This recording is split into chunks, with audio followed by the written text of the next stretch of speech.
నా పేరు పద్మప్రియ. నేను ఏపీ స్పీకర్ కోడెల శివప్రసాదరావు గారి కోడలనండి. మాకు 2009 ఆగస్టు 6లో వివాహం జరిగిందండి వారి అబ్బాయి కోడెల శివరామకృష్ణతో. అప్పటి నుంచి అత్తారింటి వేధింపులు ఉన్నాయండి.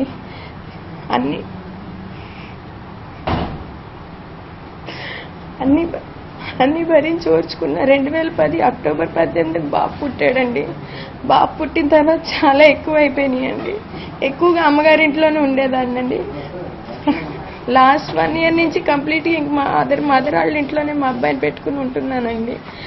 అయినా వీనికి పవర్ వచ్చిన తర్వాత ఇంకా వేధింపులు ఎక్కువైపోయి మిమ్మల్ని చంపేస్తాం, ఏం చేసిన అడిగే దిక్కే ఉందని రోజు బెదిరింపులు వస్తూనే ఉన్నాయండి.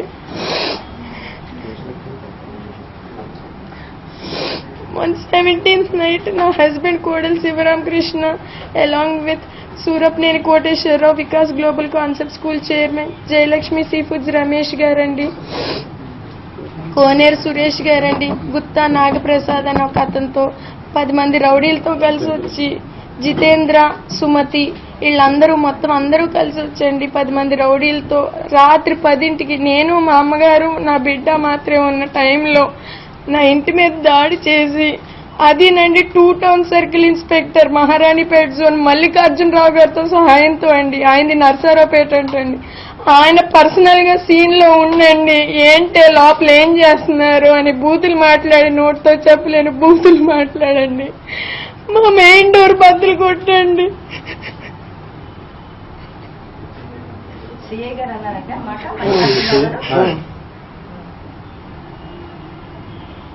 తలుపు తీస్తారా, బద్దలు కొట్టేయమంటారా? నాన్న బద్దలు కొట్టేశారు. నేను చెప్పాను మొన్నండి.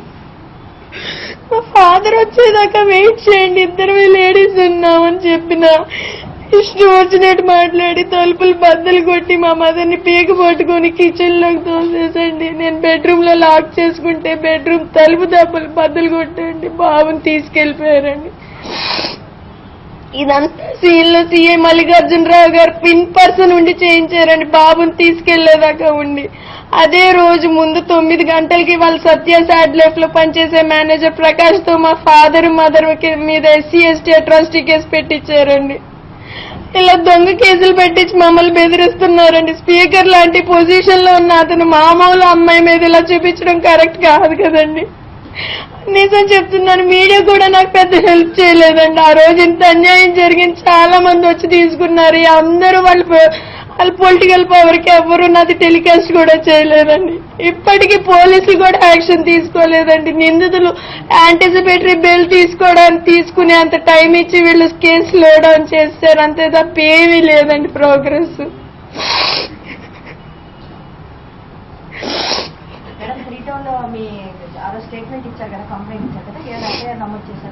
నమోదు చేశారు కానీ ఏ యాక్షన్ తీసుకోలేదండి. వాళ్ళు యాంటిసిపేటరీ బెయిల్ కూడా వెళ్తున్నారండి నిందితులందరూ.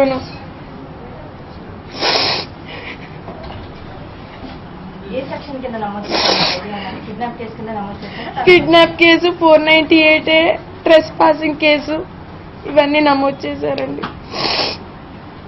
అంటే పవర్ ని అడ్డం పెట్టుకుని ఒక ఆడపిల్లని, అది ఒక 4 ఏళ్ల పిల్లని తల్లి దగ్గర నుంచి వేరు చేయడం ఎంతవరకు రైట్ అండి? నేను మీడియాని ఇదే రిక్వెస్ట్ చేస్తున్నానండి, మీరు పొలిటికల్ పవర్ కి అది లొంగిపోవడం నేను తెలియదండి నాకు. కానీ ఈ విషయం ఒక ఆడపిల్ల ఇంత ఇలా బయటకు వచ్చి మాట్లాడుతుంది, హెల్ప్ చేయమని నేను రిక్వెస్ట్ చేస్తున్నానండి. మా ఫాదర్ మదర్ మీద ఇట్లా అట్రాసిటీ కేసులు, దొంగ కేసులు పెట్టి ఇలా హెరాస్ చేయడం ఎంతవరకు కరెక్ట్ అండి? పవర్ని అడ్డం పెట్టుకుని ఇన్ని పనులు చెయ్యొచ్చండి ఒక ఆడపిల్ల మీద? నా బిడ్డని ఏం చేశారో తెలియదు, ఎలా ఉన్నాడో తెలియదు, ఏమీ తెలీదు.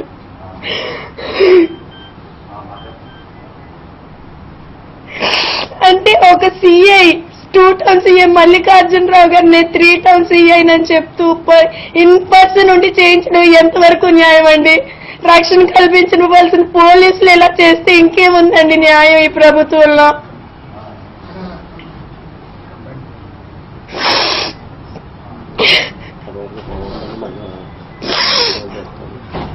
మాకు ప్రాణం మళ్ళీ ఇంకా ఎన్నో దొంగ కేసులు పెట్టి మమ్మల్ని ఏదో చేసేస్తాను ఇప్పటికీ బెదిరింపులు వస్తున్నాయండి మాకు.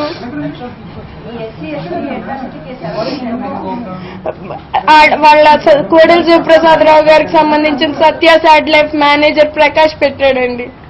ఆ మనిషికి మళ్ళీ నాన్నగారి మీద అమ్మగారి మీద అండి అటాక్ అయిన అదే రోజు 9 o'clock పెట్టారంటండి. మాకు లేట్ గా చాలా లేట్ గా తెలిసిందండి. వెంటనే వీళ్ళు అరెస్ట్ చేయమని.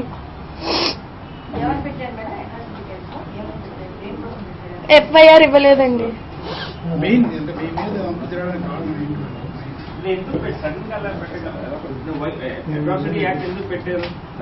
అంటే కేవలం మా మదర్ ని ఫాదర్ ని అరెస్ట్ చేస్తే నాకున్న ఇంకెవరు ఉండరు, నేను ఒక్కదాన్ని అయిపోతాను, నన్ను ఏం చేసినా అడిగే వాళ్ళు ఉండరు అంటే ఆ రోజు వచ్చిండ్రు.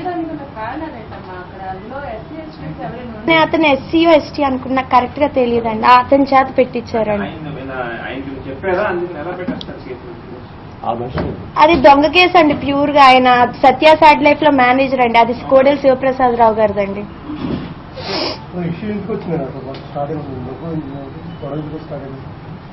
అంటే నాకు మా అత్తగారి వైఫ్ నుంచి, మా ఆడబోడ్స్ వైఫ్ నుంచి ఆస్పెక్ట్స్ అండి, మెంటల్ హెరాస్మెంట్, క్యారెక్టర్ ని అసాసినేట్ చేయటం, అన్ని విధాలు ఉండేదండి. ఇంకా పవర్ వచ్చాక ఏంటంటే మొన్న వచ్చిన మనుషులు కూడా అన్నారండి, కోడెల గారు మా దేవుడు, కోడెల గారు పవర్ ఏంటో ఇప్పుడు చూపిస్తాము, మీరేం చేస్తారే, మిమ్మల్ని చంపిన అడిగే దిక్కేదే మీకు, ఇది మా గవర్నమెంట్ అంటే చంద్రబాబు నాయుడు గారు లేడీస్ కి రక్షణ కల్పిస్తానన్నారండి. ఇదేనా అండి రక్షణ?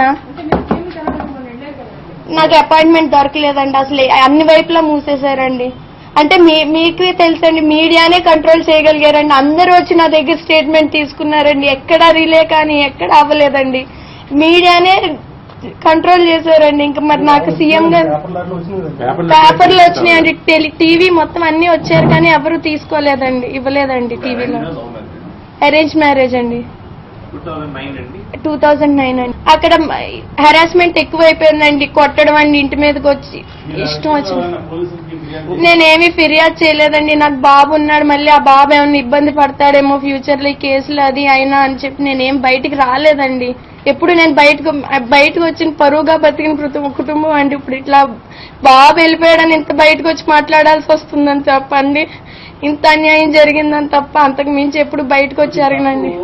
ఉందండి ఇంత అంటే పోలీస్ స్పాట్ లో పోలీసులు చేశారంటే తప్ప ఆయన పవర్ ను బట్టి కానీ ఇంకెవరు చేయించలేరు కదండి.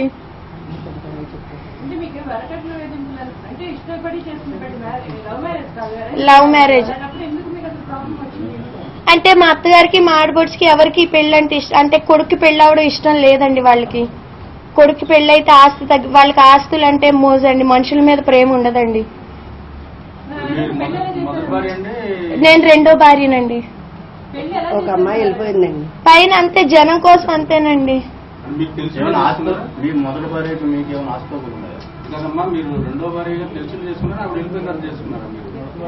అంటే ఆవిడ డైవర్స్ అయిపోయాకనే నా పెళ్ళయిందండి. చెప్పారండి. మా హస్బెండ్ మెంటల్ హెరాస్మెంట్ అంటే నా క్యారెక్టర్ అసాసినేట్ చేస్తూ ఉంటారండి.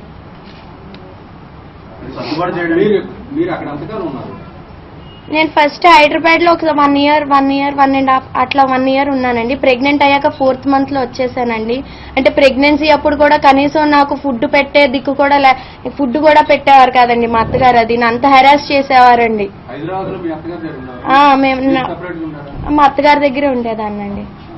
తర్వాత బాబు పుట్టిన ఒక 8 months కి మళ్ళీ నేను ఇంకా అక్కడ నేను హెరాస్మెంట్ తట్టుకోలేను అని ప్రెషర్ చేస్తే డాక్టర్ గారు సమస్య లేదు, మా దగ్గరే ఉండాలి, నువ్వు చచ్చినా బ్రతికినా మా దగ్గరే ఉండాలి తప్ప బయటకు వెళ్ళటానికి కుదరదంటే నేను మధ్యవర్తులు వచ్చారండి. ఒక 8 months ఆగిందండి. నేను రిక్వెస్ట్ చేసి బ్రతిమాలితే చివరికి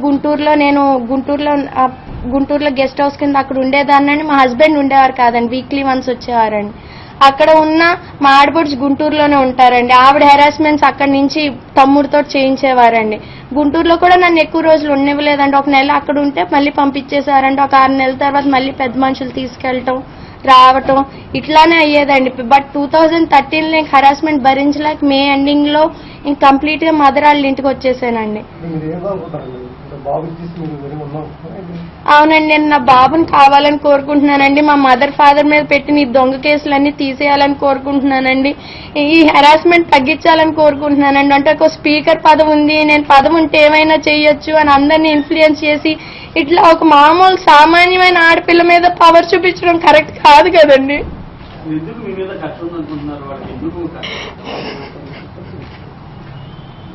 ఇంటి కోడలే కదా, మీకు పవర్ ఉంది కదా.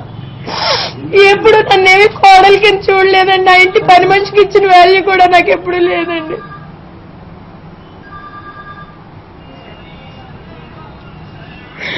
బాబు ఎక్కడున్నాడో తెలియదు, ఎలా ఉన్నాడో తెలియదండి. అట్లీస్ట్ మాట్లాడే ఛాన్స్ కూడా లేదు. 4 ఏళ్ళు బాబు అండి. అదే అంతేకాకుండా ఈ నిందితులందరినీ నేను అరెస్ట్ చేయాలని కోరుకుంటున్నానండి. పోలీసులు ఏ విధమైన యాక్షన్ తీసుకోవట్లేదండి ప్రెషర్స్ వల్ల. నాకు కావాలండి. మా మదర్ ఫాదర్ మీద వచ్చిన కేసులన్నీ పోవాలండి. అవునండి, అది న్యాయపరంగా తీసుకోవాలి కానీ ఇలా దౌర్జన్యంగా ఇంటి మీదకి వచ్చి ఆడవాళ్ళని కొట్టి తీసుకోకూడదు కదండి. న్యాయస్థానాలు ఉన్నాయి కదండి న్యాయం చేయడానికి. ఈ నిందితులందరినీ కూడా నేను అరెస్ట్ చేయాలని కోరుకుంటున్నానండి. రాత్రి పూట 2 ఆడవాళ్ళు ఉన్నప్పుడు వాళ్ళంతా దౌర్జన్యంగా వచ్చి చేశారండి. అది in the presence of CI అండి, మల్లికార్జునరావు గారు. ఆయన్ని నేను డిమాండ్ చేస్తున్నానండి గవర్నమెంట్ ని, ఆయన్ని అరెస్ట్ చేయాలని. ఇంత చేయించకూడదు కదా. నేను ఇంకా చేయలేదండి. పోలీసులు ఎఫ్ఐఆర్ కాపీ మీకు ఇచ్చారా, రిజిస్టర్ చేశారా, మీ ఫిర్యాదు లేదా? చేశారండి. ఎన్ని మంది వచ్చారండి? 10 మెంబర్స్. నాకు పేర్లు తెలిసిన వాళ్ళు నియర్లీ ఒక 7 మెంబర్స్ అండి. ఇంకో 10 మంది డ్రంక్ చేసి రౌడీస్ వచ్చారండి. Surapaneni Koteswararao Vikas global concept school అండి. Jayalakshmi sea foods MD Ramesh గారండి. కోనేరు సురేష్ అని వైజాగ్ లో రియల్ ఎస్టేట్ చేస్తారు, అతను ఒకరండి. డాక్టర్ సుమతి అని చెప్పి హైదరాబాద్ యాడ్ లైఫ్ లో న్యాచురోపతి డాక్టర్ అండి. ఇంకొకరు డాక్టర్ జితేంద్ర అని చెప్పి AP super speciality dental hospital Hyderabad అండి, డాక్టర్ గారు మేనల్లుడు అండి. గుత్తా నాగప్రసాద్ అని చెప్పి అందరూ వచ్చారండి. గన్మెన్ రాలేదండి, పోలీసులు వచ్చారండి. మల్లికార్జున్ గారు ఇంకొక కానిస్టేబుల్ అండి. వాళ్ళిద్దరే దగ్గరుండి తలుపులు బద్దలు కొట్టించారండి. రాయలేదండి, డోర్ బ్రేక్ చేశారండి. ప్రూఫ్ ఉందండి.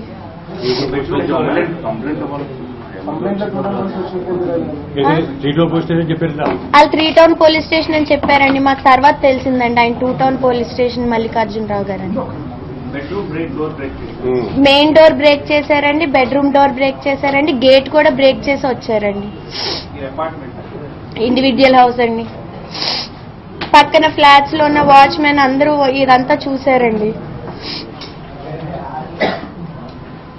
కోరుకుంటున్నానండి ఈ విషయంలో.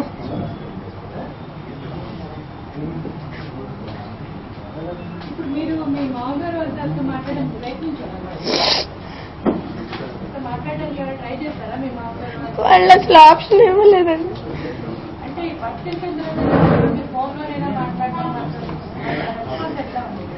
అసలు ఎవరు ట్రై చేయట్లేదండి. అంటే ఇప్పుడు అంత పవర్ ఉంది, మేము ఏం చేసినా చెల్లుద్ది, మాకు ఇన్ఫ్లుయెన్స్ ఉంది, కోర్టుకి వెళ్తారా వెళ్ళండి, మాకు ఆ జడ్జి తెలుసు, మాకు పోలీసులు అందరూ తెలుసు, కేసులు పెట్టి హెరాస్ చేస్తాం, ఇలా బెదిరింపులు వస్తున్నాయండి. వీళ్ళు హైకోర్టుకి వెళ్తే హైకోర్టు జడ్జిలు అందరూ మా కిందే ఉన్నారు, ఇట్లా బెదిరిస్తున్నారండి. మదర్ ఫాదర్ మీద కేసులు పెట్టేది. అసలు వాళ్ళు ఆ ఛాన్స్ ఇవ్వట్లేదండి. అసలు కమ్యూనికేషన్ కానీ ఏమీ లేకుండా, అంటే బాబుని తీసుకెళ్లిపోయాం ఏం చేస్తారు, మాకు పవర్ ఉంది అంటే వాళ్ళే డైరెక్ట్ గా చెప్పారండి. మిమ్మల్ని చంపితే అడిగే దిక్కు ఎవరు ఉన్నారని అడుగుతున్నారు. వచ్చిన వాళ్ళు అడిగారండి.